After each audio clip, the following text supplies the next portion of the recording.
Et c'est parti, le petit roulis, c'est à droite. Commande de droite lentement. Alors, ouais, bravo, bravo, bravo. Bravo, bravo, bravo, bravo. On sort du 3-6.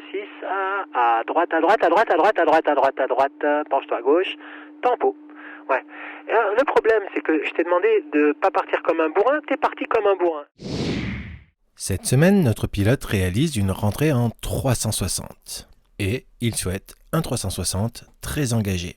Mais notre pilote va confondre vitesse et précipitation et il va tirer beaucoup trop vite et beaucoup trop amplement sur ses freins. On le voit ici, freiner avec la main au niveau des hanches, alors qu'à ce stade, 20 à 40 cm de frein aurait été largement suffisant.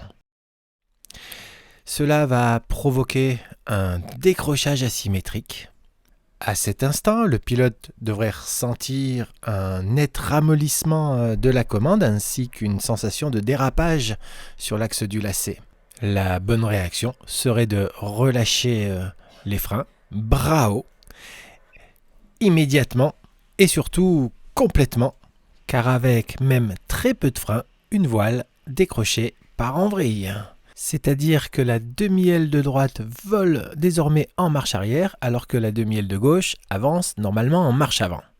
Le pilote met un petit peu de temps à relâcher. On voit bien sur cette image que le pilote a un petit peu remonté sa main, mais il conserve une certaine quantité de frein, que l'on voit également ici sur le bord de fuite.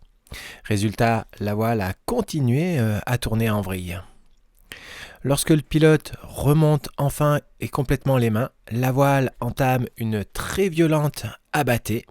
Elle part très loin devant, passe sur le côté du pilote et heureusement se regonfle rapidement.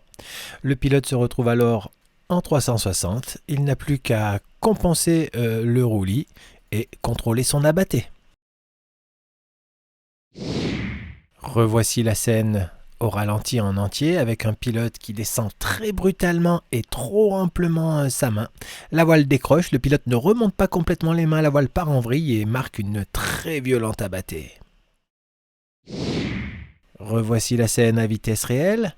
Même si l'on souhaite engager, il faut prendre son temps en entrée de 360.